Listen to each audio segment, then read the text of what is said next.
বন্ধুরা, আগামী রবিবার 5ই জুলাই ফুললি লকডাউন পুরো রাজ্যে থাকবে। আপনাদের কাছে আমি অনুরোধ করব, গত 24 এপ্রিল যেভাবে আমরা লকডাউনে ভাগ নিয়েছিলাম বা মাননীয় প্রধানমন্ত্রীর যে জনতার কারফিউ 22 তারিখ যেভাবে আমরা পালন করেছি, ঠিক সেভাবে আগামী 5 জুলাই সকাল 5টা থেকে নেক্সট ডে 5টা পর্যন্ত ফুললি লকডাউন থাকবে। শুধু এসেন্সিয়াল যে সার্ভিসগুলো আছে সেগুলো বিদ্যমান থাকবে। বাকি প্রত্যেক ত্রিপুরাবাসী নিজ নিজ ঘরে থাকা, নিজ নিজ পরিবারের সঙ্গে থাকা, বাড়ির বাইরে না যাওয়া আর নিজের বাড়ির মধ্যে থাকা। আমরা তার জন্য শুধু রবিবারের জন্য 5 তারিখের জন্য লকডাউনে যাচ্ছি। কারণ কি, ত্রিপুরাতে করোনা স্টেজ 1 চলছে, 2, 3 বাকি রয়েছে। তার প্রস্তুতি করতে হবে এবং আমাদেরকে সংযত থাকতে হবে। রবিবারে প্রমাণিত হবে ত্রিপুরাবাসী আমরা কতটা সংযত আছি। আমি আশা করি আপনারা নিজ নিজ বাড়িতে থেকে, নিজ নিজ পরিবারের সঙ্গে থেকে সেই 5 জুলাই 22 মার্চ যেভাবে জনতার কারফিউ করেছিলাম, ঠিক সেভাবে আমরা বাড়িতে থেকে ফুললি লকডাউন পালন করব। রাজ্য সরকার তার জন্য নোটিফিকেশন পাঠিয়ে দেবে এবং ফুললি লকডাউনের মধ্যে যেই ধারাগুলো বলবৎ থাকে এপিডেমিক ডিজিজ অ্যাক্ট তহত এগুলো লাগু থাকবে। আমি আশা করি আমার সমস্ত ত্রিপুরাবাসী সেই রবিবারের যে লকডাউন এবং জনতার কারফিউকে সম্পূর্ণভাবে সফল করে করোনার যুদ্ধে অগ্রণী ভূমিকা পালন করবে। माननीय प्रधानमंत्री श्री नरेंद्र भाई मोदी जी আনলক 2তে এক ঐতিহাসিক সিদ্ধান্ত নিয়েছেন। সেই সিদ্ধান্ত নিশ্চিত ত্রিপুরার একটা বড় অংশের মানুষ, যারা অন্তোদয়, যারা প্রায়োরিটি হাউসহোল্ড, যারা বিপিএল, তাদের এই বড় অংশের লোক যারা রয়েছেন বিশেষভাবে উপকৃত হবেন। এই করোনা পরিস্থিতি মোকাবেলায় মাননীয় প্রধানমন্ত্রী সুচারুভাবে যেই কাজগুলো করে আসছেন, তার মধ্যে একটা অন্যতম কর্মযোগ্য হলো প্রধানমন্ত্রী গরিব কল্যাণ অন্ন যোজনা। আর সেই যোজনায় নতুন প্রথম ঘোষণা হয়েছে তেমন নয়, এই যোজনাকে এক্সটেনশন করা হয়েছে আগামী নভেম্বর পর্যন্ত, মানে আগামী আরো 5 মাস প্রত্যেক ব্যক্তিকে 5 কিলো চাউল বা গম এবং প্রতি মাসে 1 কিলো ডাল 80 কোটি ভারতবাসীকে মুক্ত পরিবেশন করা হবে। আমি আশা করি তাতে ত্রিপুরা বড় অংশের মানুষের অন্নের ব্যবস্থা হবে এবং তার সঙ্গে সঙ্গে পারিবারিক জীবনে করোনার মধ্যে দিয়ে যে মোকাবেলা করতে হচ্ছে, সেই মোকাবেলা করার যে পদ্ধতি, তার মধ্যে শক্তি যোগাবে। বন্ধুরা, এই যোজনায় ভারত সরকারের প্রায় 90,000 কোটি টাকা খরচা হবে। তার আগেও মাননীয় প্রধানমন্ত্রীজি 3.25 লাখ কোটি টাকার প্রথম প্যাকেজ ঘোষণা করেছেন। পরবর্তী সময়ে 20 লাখ কোটি টাকার প্যাকেজ ঘোষণা করেছেন। আর আজকে যে প্রধানমন্ত্রী গরিব কল্যাণ অন্ন যোজনা, যদি প্রথম আর আজকের যে ঘোষণা দুটোটা একসঙ্গে করে দিই, তো প্রায় 1.5 লাখ কোটি টাকা এই যোজনা। তাতে বড় মাত্রায় ভারতবাসী উপকৃত হবে।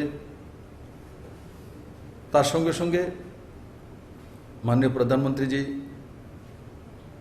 আরেকটা আপিল রেখেছেন ভারতবাসীর প্রতি, সেটা হলো মাস্ক ব্যবহার করা, সোশ্যাল ডিস্টেন্সিং মেনটেন করা, 2 গজ ডিস্টেন্স মেনটেন করা। ত্রিপুরাতে স্টেজ 1 চলছে, স্টেজ 2, 3 এখনো বাকি রয়েছে। এই নভেম্বর পর্যন্ত যে প্রধানমন্ত্রী গরিব কল্যাণ অন্ন যোজনা বাড়ানো হয়েছে, তাতে ত্রিপুরাবাসী বুঝতে অসুবিধা হচ্ছে না যে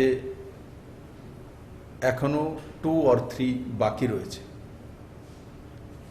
তার জন্য মাননীয় প্রধানমন্ত্রীজি এই ঘোষণা করেছেন যাতে খাদ্যের কোনো অসুবিধা না হয়। তো আমাদের কি করতে হবে? আমাদেরকে যেটা মাননীয় প্রধানমন্ত্রী বললেন, আমি আবারও রিপিট করব, সোশ্যাল ডিস্টেন্সিং মেনটেন করা, 2 গজ দূরি বজায় রাখা, মাস্ক প্রয়োগ করা, যদি মাস্ক না থাকে গামছা প্রয়োগ করা, রিক্সা প্রয়োগ করা, নিট অ্যান্ড ক্লিন থাকা, और সঙ্গে সঙ্গে সমাজের মধ্যে সচেতনতা বজায় রাখা। আমি আজকাল লক্ষ্য করেছি যে ত্রিপুরাতে মাস্ক না পরার পর জরিমানা রয়েছে 100 টাকা, দ্বিতীয়বার যদি হয় তো 200 টাকা। আজকে তো সেটা বাড়িয়ে 200 থেকে 400 টাকা করেছি। কিন্তু সেটাই কি সমাধান? জাগরুকতা হচ্ছে সমাধান। কোনো মতে ভাবা উচিত না যে ত্রিপুরাতে করোনার প্রকোপ শেষ হয়ে গেছে, বরং যারা বাইরে থেকে এসে ট্রাভেল হিস্ট্রি রয়েছে তাদের সঙ্গে মেলামেশা, গ্রামে গঞ্জে শহরে বিভিন্ন জায়গায় পৌঁছেছেন, তো সেটা কমিউনিটিতে যাওয়ার সম্ভাবনা রয়েছে। এতদিন পর্যন্ত আমরা যারা ট্রেনে বা ফ্লাইটে এসে ম্যাক্সিমাম তাদের স্যাম্পল নিয়েছি। আর এখন রাজ্য সরকার সিদ্ধান্ত করেছে যারা ট্রেনে এবং ফ্লাইটে আসবে তাদের তো 100% স্যাম্পল নেওয়া হবে। আর তার সঙ্গে সঙ্গে আমরা যে স্পেশাল কিট এনেছি, যেটা within half an hour result চলে আসে, আর সেটা ল্যাবরেটরিতে বা ল্যাবে যাওয়ার দরকার নেই। সেই কিট থেকে বোঝা যায় যে পজিটিভ না নেগেটিভ। আর উইদিন হাফ অ্যান আওয়ার যেখানে সোয়াব নেওয়া হবে সেখানেই সেই ডাক্তারবাবু বা আশাকর্মী বা আমার নার্স বোন বলে দিতে পারবে। তো এইভাবে বড় মাত্রায় ত্রিপুরাতে, বিশেষ করে সিপাহীজলা ডিস্ট্রিক্ট, গোমতী ডিস্ট্রিক্ট এবং সাউথ ডিস্ট্রিক্ট, যেগুলোর মধ্যে সবচেয়ে বেশি পজিটিভ কেস রয়েছে, সিপাহীজলা ডিস্ট্রিক্টে 3 ব্লক কন্টেনমেন্ট জোন রয়েছে, কিন্তু গোমতীতেও একটি ব্লকে বড় মাত্রায় পজিটিভ আসছে, সাউথও আসছে। তো সেগুলোকেও সরকার সেই দিশাতে নিয়ে প্রশাসনিক কার্যবাহী করবে। আমি সমস্ত ত্রিপুরাবাসীকে করজোড়ে নিবেদন করব যে আপনারা জাগরুক থাকুন। লকডাউন 1 যে 24 তারিখ থেকে শুরু হয়েছিল পুরো ভারতবর্ষ ব্যাপী, আর ত্রিপুরাতে 23 তারিখ থেকে শুরু হয়েছিল, 23 মার্চ থেকে। তো আমি আশা করি যে 23 মার্চে যে ভূমিকা আমরা নিয়েছিলাম, 23 মার্চে আমাদের মধ্যে যে মানসিকতা ছিল, ঠিক সেই মানসিকতা তৈরি করা, না হলে ত্রিপুরার লোকসান হবে। বন্ধুরা, আমরা কাজ করব, ত্রিপুরাকে এগিয়ে নিয়ে যাব। গোমতী নদীতেও ছোট জাহাজ আসবে, করোনার মধ্যে দিয়ে চলে আসবে। আমাদের নওজওয়ানদের জন্য, ছোট দোকানির জন্য 1 থেকে 1.5 লাখ দোকানি যারা রয়েছেন তাদের জন্য নতুন স্কিমও সরকার ঘোষণা করেছে। স্বনির্ভর পরিবারও আমরা তৈরি করব, তার জন্য নতুন স্কিম ত্রিপুরা সরকার তৈরি করছে। আর তার মাঝখানেও সরকারি চাকরি বাকরির যাই সুযোগ সুবিধা করতে পারছি আমরা, তা করার চেষ্টা করছে রাজ্য সরকার। আমি জানি ত্রিপুরার বড় একটা অংশের মানুষের আজকাল রোজগার কম হয়ে গেছে বা রোজগারহীন হয়ে গেছেন। আমি আপনাদের সবার সহযোগিতা চাই। নিশ্চিত আপনাদের যে ভবিষ্যৎ যখন নরেন্দ্র ভাই মোদির হাতে রয়েছে, তো ভয় পাওয়ার কোনো কিছু নেই, জিত নিশ্চিত হবে। আর ত্রিপুরা তো আপনাদের আশীর্বাদ রয়েছে, তো নিশ্চিত আপনাদের জিত হবে। করোনাকে হারিয়ে আমরা ত্রিপুরাকে এগিয়ে নিয়ে যাব, আমাদের ভবিষ্যৎকেও মজবুত করব। এবং মডেল ত্রিপুরার যে স্বপ্ন, অনেক হয়তো বা এই করোনা দেখার পরে ভয় পেয়ে গেছে, আর এই 3 বছরের মধ্যে মডেল ত্রিপুরা বলেছেন মুখ্যমন্ত্রী। আসলে কি করতে পারবেন? করোনা 3 বছর, আমি তার জন্য এক্সটেনশন চাইব না আপনাদের কাছে যে আমাকে 6 মাসের এক্সটেনশন করে দিন। আমি মডেল ত্রিপুরার কথা বলেছিলাম।